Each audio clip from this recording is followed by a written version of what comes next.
I used to think the bathroom was the safest place in the house. It's small, you can lock the door, you're alone. But I'll never forget the night I hid in the bathtub and someone whispered from behind the curtain when no one was there. This happened when I was about 12. My two younger cousins came over for the weekend, and we were having one of those nights filled with junk food, movies, and running around the house. Around 9 or 10 p.m., someone suggested we play hide and seek. Now, the house wasn't that big, but when you're a kid, even the smallest room can feel like a maze. I picked the upstairs bathroom as my hiding spot. It seemed perfect. I climbed into the tub and pulled the shower curtain closed. The light above me was dim, and the room was quiet, except for the soft ticking of the wall clock.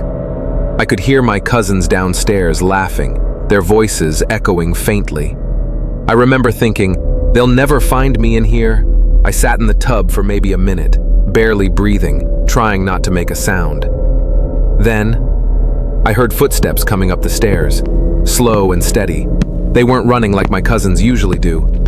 These were heavy, too heavy for little kids. It sounded like someone in boots. The steps came closer, right outside the bathroom. Then I heard it. A whisper, right behind the curtain. "Look, she in there." I froze. My heart jumped into my throat. That voice didn't sound like my cousin's at all. It was low, raspy, like an old man or someone who smoked too much. But soft, like they didn't want to wake someone. I stayed completely still. I didn't breathe, I didn't move. The footsteps didn't continue. They just stopped. I sat there, too scared to peek out. I don't know how long I waited. It felt like forever. Finally, I couldn't take it anymore. I ripped the curtain open and yelled, trying to scare whoever was there. But the bathroom was empty, totally empty. No one was there. The door hadn't even opened. The hallway was still dark. I ran out of the bathroom and down the stairs. My cousins were in the living room. They were laughing and watching cartoons. I asked them, "Which one of you came upstairs? Who whispered?" They both looked at me like I was crazy. "We've been here the whole time," one of them said. "We didn't go up there." I didn't believe them at first. I thought maybe they were playing a trick on me. But the look on their faces, they were telling the truth. I asked them again, and they got annoyed. They swore they hadn't left the couch. That's when I started to feel something different. Not scared, like when someone jumps out at you, but that kind of cold fear that settles in your stomach, like you know something isn't right. It didn't sound playful. It didn't sound curious. It sounded eager, like someone had been waiting, watching. I kept staring at the door of the guest bedroom I was sleeping in. I was too afraid to use the bathroom again. That night, I couldn't sleep. I kept thinking about that voice. "Look, she in there." At around 3 a.m., I swear I heard the bathroom door creak open again. I held my breath. I didn't move. But nothing happened, just silence. The next day, I told my parents. I told them everything, about the whisper, the footsteps, how the cousins were downstairs the whole time. They just said, "You were probably just imagining it." But I know what I heard. And the weirdest part? My cousins believed me. They said they felt weird that night too. One of them told me later he kept feeling like something was watching us from the upstairs hallway.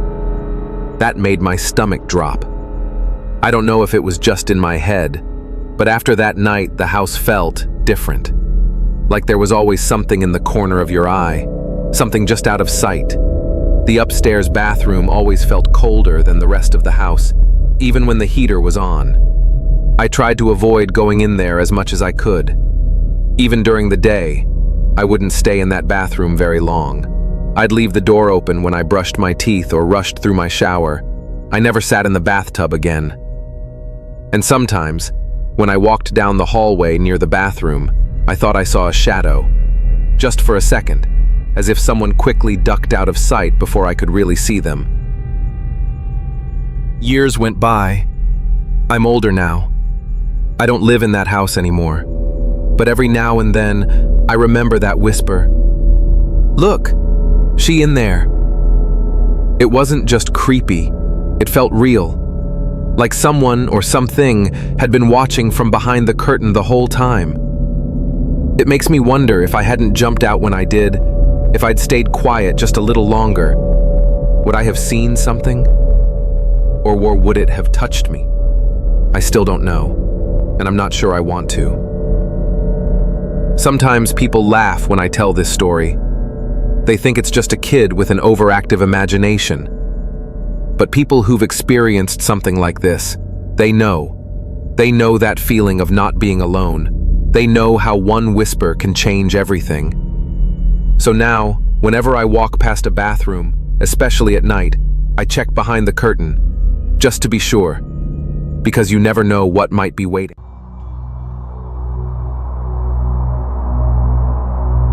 Have you ever been so calm, only to feel the hairs on the back of your neck snap to attention?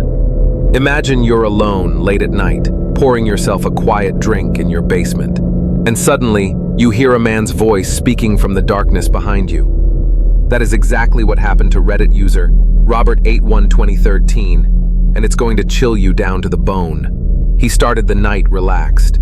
He lived alone in a multi-level house, what he lovingly called a man cave in the basement. It was Friday, around 10 p.m., and he'd worked a night shift earlier. When he got home, he decided to unwind downstairs. He grabbed a drink, turned on some music, enjoyed the warm glow of soft lights in his basement bar. He was neither drunk nor dizzy, just mellow and at ease. The cameras he'd set up were in their usual spot above the bar, set to motion detect to save battery. They cut off when he stopped moving. No lights flickered, no drafts disturbed the air. Everything was normal. Then, without warning, it happened. As he walked toward the stairs to head upstairs, he froze. He heard a man's voice, clear and nearby, just a few feet behind him, coming from the pitch-black center of the room. He recalls, "It was a legit man, speaking from 15 feet behind me." You distinctly know what exact location the voice originates from. Except there was no mouth or body to be seen. It wasn't a whisper. It wasn't murmuring or static. It was full, direct speech, loud enough that he could pick it out from across the room. He spun around, but there was no one there. His security cameras should have detected motion, and they didn't. They stopped recording just moments before, leaving behind only silent footage of him pouring a drink. Nothing else moved. He double-checked. If anything down there at all had moved, either of the cameras would have started recording immediately. Still, no movement, no intruder, no voice captured.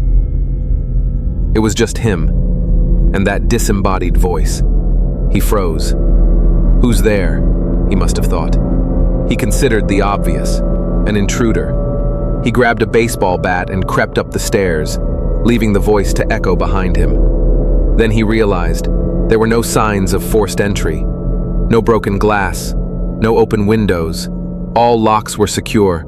His only companion? Silence. He never heard the voice again in that night, but the fear didn't fade. He stopped going down there alone. He started sleeping upstairs with the lights on. I don't head down there nearly as often now, and usually not by myself anymore. Even though it was just one incident, it shook his foundation. His safe space was infiltrated by something invisible. He tested every rational explanation. Could it be someone hacking his camera or speaker? A voiceover from a nearby Bluetooth? Some glitch in the system? He wrote, "Vents? Not a chance." The voice came loud and clear, not some groan or whisper from across the room. Every logical reason fell apart. Technology couldn't produce a human voice moving with pinpoint accuracy in total darkness, only when he was alone. This wasn't his first brush with the unknown. He described himself as sensitive, able to perceive things most people can't. I can see, feel, hear, and even smell things that are not around me. But even he was stunned by the clarity and boldness of this encounter. Scared and curious, he tried to coax it back. He recorded EVP, electronic voice phenomena, overnight. She set up a recorder, hoping to catch something.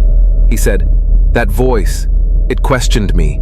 It wasn't angry, it just asked, Yet he never heard another word. The thread lit up. One user suggested EVPs were the way to go, leaving a recorder down there overnight. Another reminded him to rule out electronics, faulty wiring, random shortwave radio bleeps. He answered, he's had AM radio bleed-ins at night at work, but this was different. A man speaking, asking. In the end, he wasn't sure what he heard: intruder, spirit, ghost, demon, or alien. Real intruder, ethereal, corporeal being. That voice came from an empty space, to my eyes and other known senses. And like that, the basement became a chamber of questions. No answers, just echoes of a voice that didn't belong. Have you ever heard a whisper when no one was there? Not in a dream, but while you were wide awake? Tell me in the comments, because whatever whispered to me, it still shows up in my dreams sometimes, and I'm scared that one day, it'll find its way back. Like, subscribe, and hit the bell so you don't miss the next story. You never know what's hiding in the silence.